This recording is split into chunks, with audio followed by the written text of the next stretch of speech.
is crucial that the American people understand that this plan would require even deeper cuts than under the Ryan Republican plan we saw in April. Incredulously, the gentleman from Florida, who represents thousands of Medicare beneficiaries, as do I, is supportive of this plan that would increase costs for Medicare beneficiaries. Unbelievable from a member from South Florida.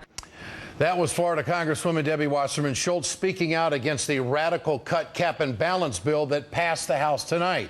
She was calling out her fellow Floridian, Tea Partier Alan West, for his support of the plan. He responded with a letter to Democratic leadership. In it, he called Wasserman Schultz, quote, the most vile, unprofessional, and despicable member of the United States House of Representatives. He also called her a coward. He said she was, quote, not a lady. And Alan West told her to, quote, shut the heck up. Joining me now is founder of Firedoglake Jane Hamsher. Jane, Debbie Wasserman Schultz responded to the West quote saying, the truth hurts. That's the point, right? Question mark.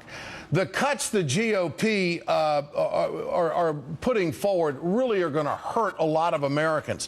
Why would they go down this road? And I think that exchange right there that we just had really underscores just how intense this whole thing is and how divided our lawmakers are when you come to start talking about how to balance the budget and using the big three and not having any tax increases. What's your take on where the GOP is and what they're trying to do after they handed the Democrats the Medicare issue with the Ryan plan? What do you make of it?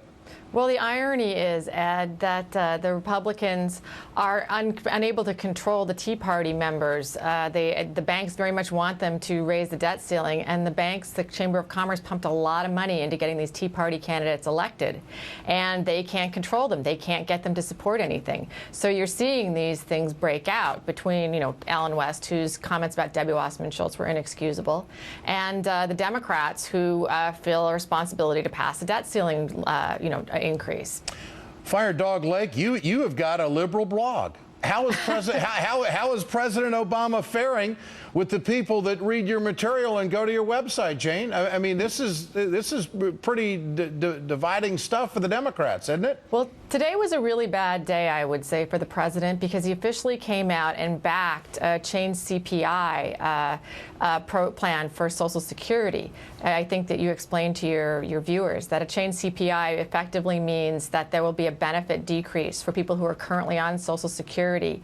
It was calculated by Nancy Altman, who was actually one of President Obama's Social Security advisors on his campaign and on the transition team, that it would amount to about $1,300 a year less for Social Security recipients out over time.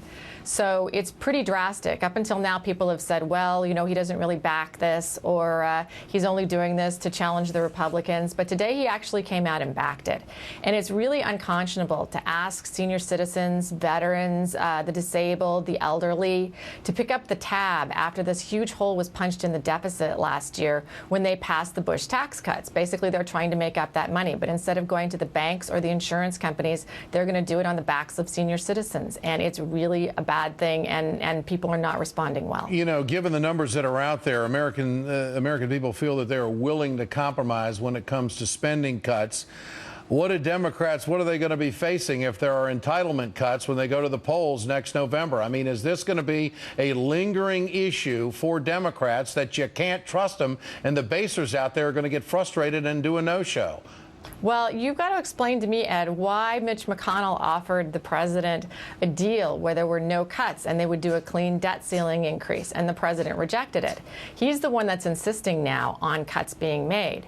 He wants to run as the guy who closed the deficit in 2012.